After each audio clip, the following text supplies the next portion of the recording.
Def Jam's pathetic plot to shut down the Clipse using Justin Bieber.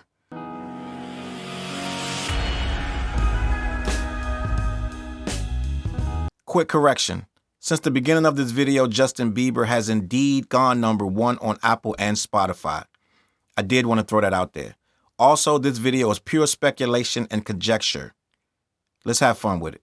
What up, where's your boy Charles Brown back again talking facts. Hit that like button, hit the subscribe, hit the notification bell. Keep sending those Cashaps to CLBMG. Join the membership gang. I know you're thinking what I was thinking, that this is almost too ridiculous of a scenario to actually have any merit. It's so dumb, it's diabolical. But I assure you, what I've learned last year and over the past few months during this situation, for one, you can't put nothing past these record industry people. Rule number 4080, right? But when something looks like a duck and it quacks like a duck, I made a few mistakes the past couple months where trying to overcompensate and try to use my own principalities in regards to other people's motives. And what I've learned is when it looks like something, it usually that's exactly what it is. It looks like Def Jam tried to sneak attack and use Justin Bieber's album Swag to thwart any dreams or notions that the Clipse might be able to somehow pull off a remarkable #1. With all the buzz they have going, the Clipse could very well pull off something very, very unlikely. Even to be in the top 10 for the Clipse would be very good, okay? But you may say, Charles, you got to do a better job of explaining why Def Jam, the mighty Def Jam, who we have revered since the late 80s, would pull such a move. I haven't made it make sense yet, but what I'm going to do right now is attempt to explain to you why I believe, and I'm not the only one, that Def Jam tried to step on Pusha T, Pharrell, and Malice's toes, right? And salute to the guy that's making a case that Pharrell is the third member. That I believe it was Read My Soul. He's saying that Pharrell is the third member of the Clipse, and we need to start treating him accordingly. That they are a trio. I'm on board with that, but until then, until the rest of you get on board with that, I'm just going to leave it at the two brothers, right? Gene and Terrence. And what I believe is going on, if you know about these record industry, they have these record industry people, they have quotas. And a lot of times you'll hear these stories of a guy who almost signed Eminem. He almost signed Exhibit. He almost signed G.O.D. He almost signed the Fat Boys, and they came into his office and he turned them down. He had 2 chains and he let them slip through his fingers, right? These are these running, these myths, right? These folk tales that these execs have to live with their entire career, where they let you're the guy who let Machine Gun Kelly get away, right? So what happens is that follows you, and I'm going to be the first to know that, to tell you that this is true, right? You remember that movie where Diddy was go get him to the Greek, and Diddy's like, yeah, what's the last artist you brought in here? And he's like, Chocolate Daddy. He said, who? He said, Chocolate Daddy. And how many units did Chocolate Daddy sell? I think he said something like 15,000. Something like it was like weird number. It was really low, like 1,500, whatever it was. And he was like, I'm proud of those units. But you still carry that stigma. And I believe somebody over at Def Jam has the stigma. When Pusha T told this story that they got kicked off of Def Jam for this Kendrick verse, somebody at Def Jam is being looked at like, that really happened, gang? You're the guy that did that? You're the company that did that? These guys are about to make a platinum record and you just let them go for what? Over a verse? So Pusha T just told the story. He's been telling the story for at least a month now that he had to buy his way out of his Def Jam deal. He had to spend multiple millions to pay for him and his brother's release. Well, the story actually goes that they were fine with releasing the Clipse because the Clipse haven't made an album in 15 years, but Pusha T had to buy himself out of a contract because they somehow got a verse from their compadre, who was Kendrick Lamar. Him and Kendrick have a close relationship, and they got a verse. They almost got 2 verses. Pusha said Kendrick was supposed to be on 2 verses, right? I think Kendrick never turned the second verse in or something, but Kendrick asked to get on 2. He got on 1, and that was it, which is fine. But he never got the second verse. But the first verse that he did get, Def Jam got a little scary. Def Jam got a little scary. It was a whole thing that pushes like, well, you got to see what the battles, what happened with the battle. A lot of things are going on. I don't know. I believe that it may have been even before the battle actually got the lawsuit part of it. But at the end of the day, Pusha had to buy himself out of his contract and take him and his brother to another label, right? Which ended up being Jay-Z's Rock Nation. And salute to Jay, because we low-key was looking for a whole verse, and Pusha just disclosed that Jay had the rung of the market. He could have picked any. He said it was 5 songs on there that he gave Jay. He said you could rap with any of these songs. He named it So Be It and about 3 or 4 other songs that Jay had the option, if he chose any song, he probably would have let him get on, except probably the first one. So Jay didn't turn his verse. He got a lot of shit going on. He probably, you know what I'm saying, was in the middle of that case with Tony Busby and this, that, and the third, that silly, wacky, goofy case. But it would have been nice to have Hov on there. But I'm thinking we'll get that soon, right? Me and my mans, we got a theory that Hov he's working on his own project and he's going to drop a solo joint sometime soon. And Pusha will probably be on there along with Kendrick and a lot of other spitters. But end of the day, that whole situation with the Kendrick verse escalated, and Def Jam was, for one reason or another, maybe because they're under UMG, right? Maybe that's a big deal, or they didn't want the smoke. Whatever the reason was, they did not want that Kendrick verse on the Clipse record. They would rather have them leave the label altogether. Now, if you're looking at the actual buzz of this record, no one expected this buzz. No one expected Pusha T to get out in front of this rollout and to have a rollout this magnificent, where you probably could have predicted easily, they're going to do 50, 60K. Now, after this rollout and after that internet buzz, the last 2 days, and after this whole mix up online about real rap is back and the slumber has been lifted, and these guys did a hard reset, a hard reboot on rap. They are being talked about. These guys have done at least 20 to 30 interviews, right? Even had that dreadful review in Pitchfork already come out. It was a 6.5, which I got a whole video come about that guy. We gotta do something, gang. Like, it's just getting ridiculous, but that's we'll get to that later.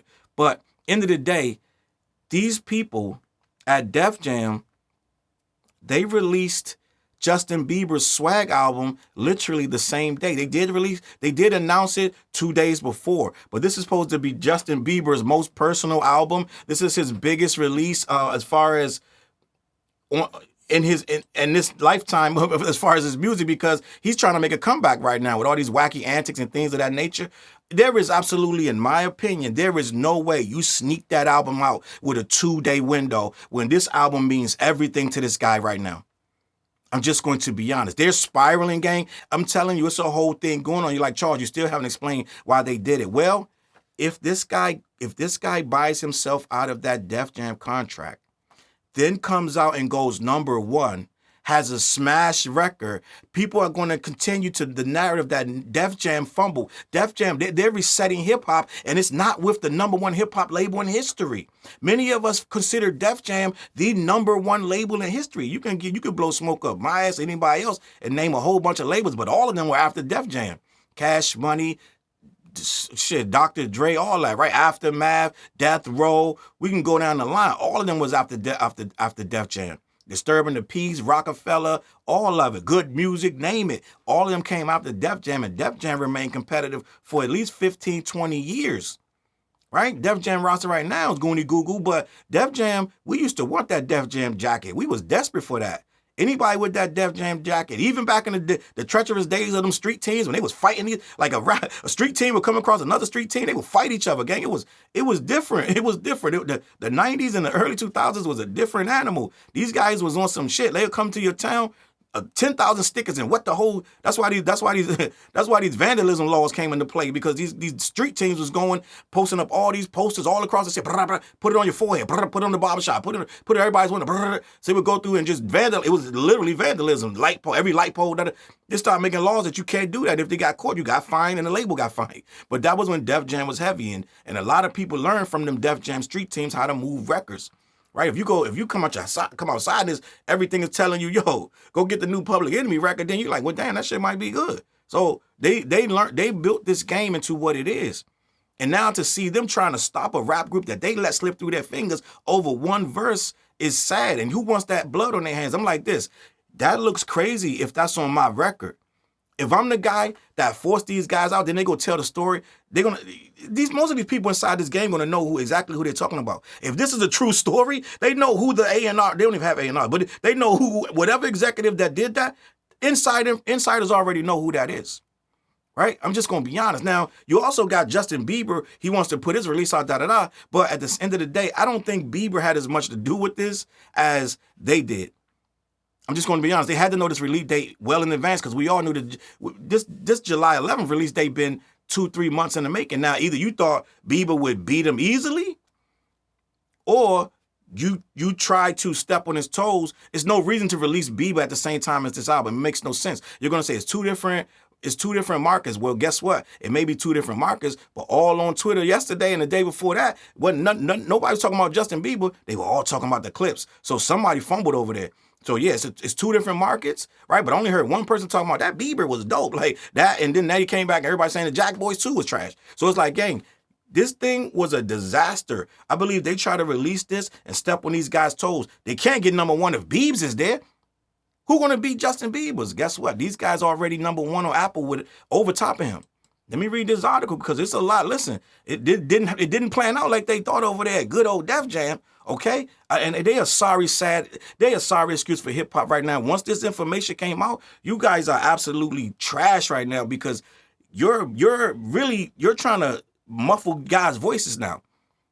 You used to be the ones that was making sure motherfuckers could curse and do whatever they want to do in this hip-hop space. Now, you're trying to censor guys. He said you've been trying to censor him for years. So you guys have gone corporate. You're not the same label that was in Rick Rubin's dorm room. You're not them guys anymore, right? T-La Rock and LL Cool J. You're far from them. I don't even want the Def Jam jacket no more. Let's just be honest. You guys are corporate trash, just garbage. I'm looking at your roster, whole bunch of has-beens and just like goofy motherfuckers. Like, they don't even know these motherfuckers. And it's like whoever is on there is like half in, half out. They got their own buzz. They can leave tomorrow. Nobody knows they on Def Jam. Like, who knows 2 Chainz? I don't even know if he's still on Def Jam. I'm looking at this list, a bunch of people I don't know, a bunch of random ass names and shit. DMX is dead. Like, what's going on with this? Jello's on here. Like, what we talking about, man? Like, come on, man. Like, I don't even know, man. I really don't know. It's saying Jeezy's on here. I don't know if he's still on here. No disrespect to the artist, but what I'm saying is they not playing fair. They still got Pusha T's face and picture on Def Jam site right now.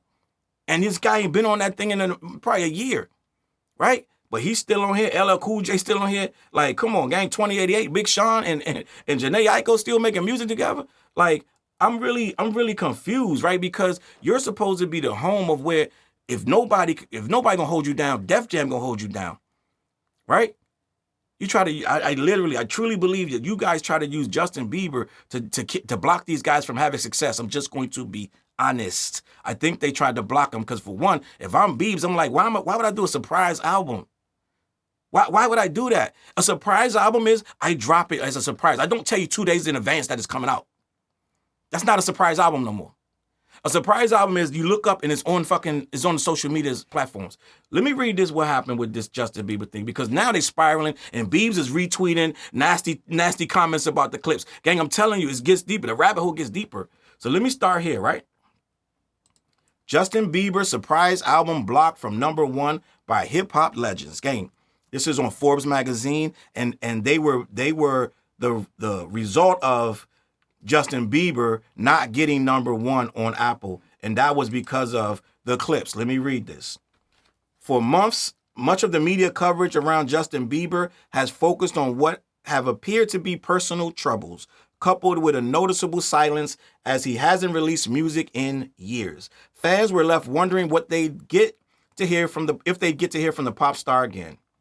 Bieber shocked millions around the world on Tuesday when he revealed that a new album called Swag wasn't just complete, it was set to drop in a matter of hours. So Bieber really only gave him a heads up that he's not there yet, gang. He don't have that right now. He don't have it where he can just say, yeah, guys, in a couple hours, the album's coming out. That's not that. He needed to do what Pusha T did. Let me continue. Though it has yet to become a chart topper, Swag currently sits in the runner-up spot on iTunes top album chart. 2 versions of this set reside inside the top 20, with another appearing down at number 19.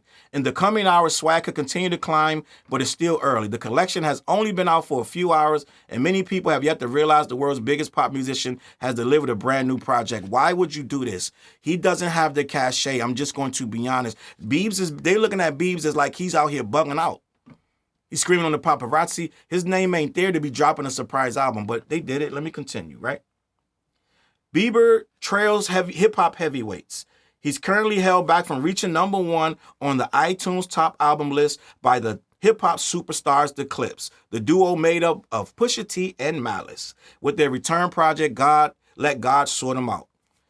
The album shot right to the top, and longtime fans were eager to hear from the legends again. So what happened was they dropped Justin Bieber. Gang, any other time in history, that's a slam dunk. But people underestimate where this hip-hop thing is right now, how hungry people are for real rap again.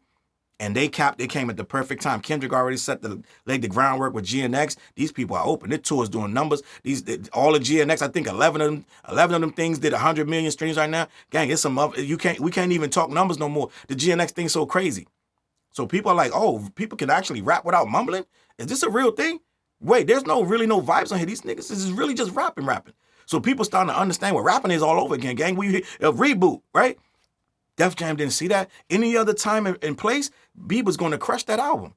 You heard your boy Bubble Bath Drake. He keeps saying, yo, Taylor Swift come out, you got to wait, da-da-da. He tells you that all the time. When these big pop stars come out, they got to wait, right? They make them wait. They plan their release to release or not to release if somebody's dropping. A person of Bieber's magnitude, had Bieber announced this 2 months ago, Clipse would have had to reconsider dropping, because you want the best for you, even though they're not a pop group. You don't want to be sitting behind this guy when he's gobbling up all the numbers, right?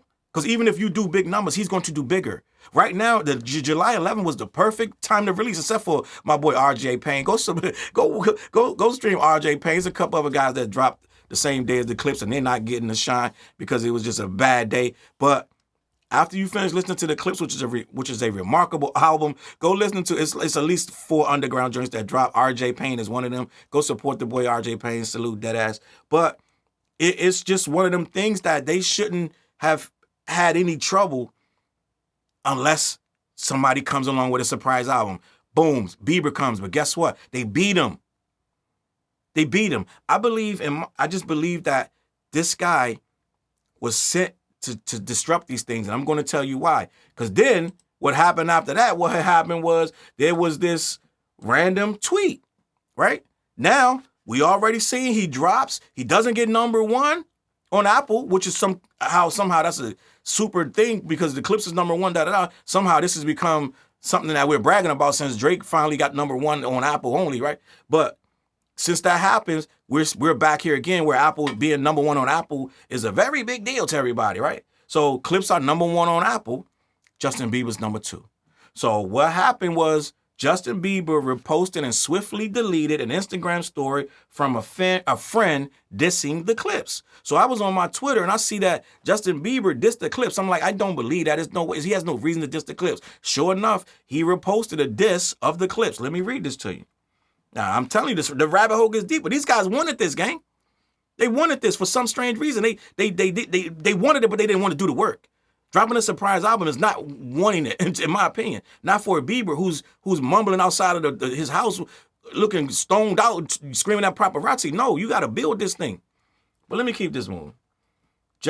On Friday, July 11th, Justin Bieber surprise released his new album, Swag. The same day, Clipse dropped their long-awaited comeback album, Let God Sort 'Em Out. There is not much overlap between the two listener bases, but clearly that does not mean there is no overlap at all. And I was telling a guy on Twitter the other day, like yesterday, no, they're not the same. But what happens is when all that hype starts coming, which is what you want, when all that hype about Malice and Pusha and Kendrick, there's going to be a lot of pop people who don't listen to rap whatsoever that are going to go and click that album just because all the hype. This is a fact. This is how you get number 1 releases. When the hype starts going nuts, somebody that has no clue of what they don't know about no cocaine rapping, this and that, but they'll click it because it's all this hype about, yo, Kendrick, Tyler the Creator, Pusha T, Malice, all this stuff, like, all this stuff that's going on. Pharrell, this the guy that did Despicable Me, right? They'll go click that and play that album from front to back, having no clue what they're listening to. That's what you want. So it's not about the fan bases. Who's going to listen to Justin Bieber or who's going to listen to whatever, either one of them. But it's a casual listener. The casual listener who's just looking at what's trending. They're bored. You know what I'm saying? They've had enough of Katy Perry, right? They're done with that. Miley Cyrus, I want to hear something different. They'll go click that clip shit without no clue what it is. Now, that's what the real reason is that you drop a Justin Bieber, because they'll draw all them little clicks that they would have. They're thinking, all them little miscellaneous random fans that would have clicked it off the hype, they're going to just go listen to Swag and call it a night, right? So that's what you're thinking if you're in my opinion, if you're at Def Jam, right? But let me keep this moving. Comedian, DJ, and occasional talk show host Kerwin Frost took to his Instagram story to hype up Bieber's latest effort. Quote, "Justice is served," wrote Frost in an Instagram story. Lil Justin Bieber emptied the clip, and then he slammed the Clipse album. So Kerwin is allegedly, he's a comedian. I may know this guy on facial recognition or something. I watch a lot of comedians. I may know him. I may not. I don't know for sure who this guy is. But he took it upon himself, because he's friends with Bieber, to slander the Clipse. And I'm going to tell you how he did that. Quote, "This is the only album that matters right now," Frost continued in all caps. "This album is way better than the Clipse. Clipse is for bitter grown men who collect Cause dolls and shop at Kith and Union." I don't know what a Cause doll is, and I damn sure don't know nothing about no Kith and Union. I'm sure that's some cool New York shit. I don't know what that is. I'm in New York all the time. I just don't have whatever desire to get a Cause doll. Somebody have to tell me what that is. But Kith and Union, I guess we'll figure that out. I don't know what that is. But Bieber reposted the story. When Frost caught one of the reposts, he responded with the caption, "Birds of a feather crash out together." Now, Frost is a comedian. This is ha funny. He probably put two thoughts and shit. Just, I'm just going to do it because this is my man. I'm going to go to, he ain't expecting this guy to repost this now. Now, you could say, man, how Kendrick said, maybe it was the edibles or whatever. Justin Bieber ain't got no reason reposting this unless he believes it. Now, he's either mad high, like skied out of his face or something, or he really, really feels, don't listen to the Clipse. They for old heads, washed up, bitter grown men. This is what this guy really wrote. Now, in most situations, this is war, gang. This is all out war. The fan base is coming in, swinging, like, this is what it is. Now, people going to be like, yo, that's Biebs, blah, blah. But it's going to be some people that hold a grudge. Now, like I told you early in the beginning of the video, I said some stuff look like a duck and it walks like a duck. That's what it is. So I'm not going to take it. It could be that he just glanced at it and reposted it, No. If it looked like he did it on purpose and he meant this and then he deleted it, I'm gonna say that Biebs saw this and said, yo, he's right. Don't listen to that Clip shit. It's for bitter old heads. Which is mad and wild disrespectful. So what I'm saying is, I'm not 100% that Biebs didn't have this sentiment in him, because his album got blocked by this joint. You know how these artists get, man. You've seen it 100 times. Yo, they're streaming. You got to go harder streaming. Like all them times where you've seen Taylor fans do it. You've seen Nicki fans do it. We're almost there, guys. Don't give up. Stay the course. Keep streaming all night. Stream for 2 days. They want that number one really bad. We're in a world where that means everything to these fan bases, and Biebs feeds into that. He retweeted this thing to tell people, don't listen to the Clipse, listen to Swag, right? They want this thing, gang. You're not going to tell me that this guy now, he's coming at them, that he didn't want this really bad and they're in his way.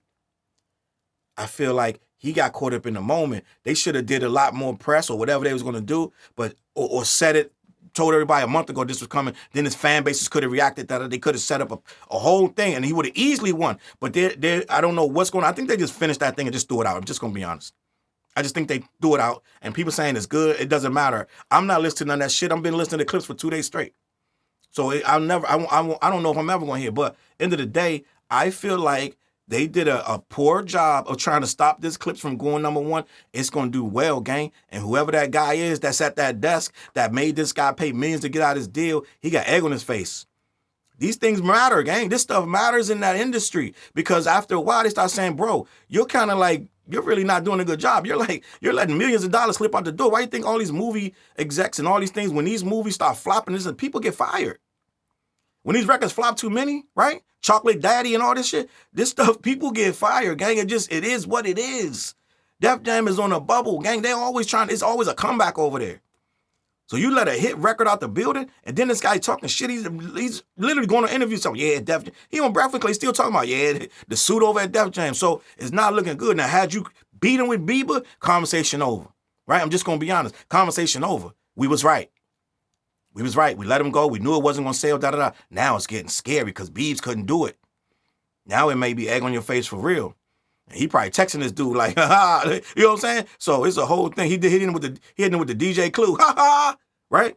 Just gonna be honest. I don't know, man. To me, it looked like Def Jam tried to pull the wool over these guys' eyes, and it failed. And Biebs is caught in the middle because it wasn't his idea. I think Biebs got thrown into something that had nothing to do with him, right? I don't know why he would diss these guys and get himself in a situation. He got rappers on there, but it's not the same, right? It's not the same. And he got Gunna, Sexy Red, Drewski of all people, Lil B. And I think they really just put this like, yo, this going to be a slam dunk. And it's going to take time for this record to grow. He's going to have to do a lot of work on it rather than they just would have did it the right way. I don't know, man. I'm thinking it ain't the biggest scandal in the world, but to me, it's worthy of speaking on. And it sounds like some hip-hop shit that us hip-hoppers need to be aware. Def Jam ain't it no more, gang. I think Def Jam is out here sabotaging their own. I'm just going to be honest. I could be wrong. Let me know what you think in the comments. CLBMG. Head on over to black-yeti.com. Let me know what you think about what they got going on over there. They got brand new flavors. They ship all over the country. Every Wednesday night, we do a show called The What Show. We will be discussing this. 9:15, we go live. About 2 hours. We get like 200 people more in the chat. Get in the chat. Let me know what you think, all right? I'm going to catch you on that flip. Peace. Look, mission impossible to drop a few lines without dropping old times when Southern Hill was still a gold mine. When pistol grips was my shit and I sold mine. When Alias was not a show and they told mine. Elevate your mind with high quality THC infused products. BlackYeti.com. Black-Yeti.com.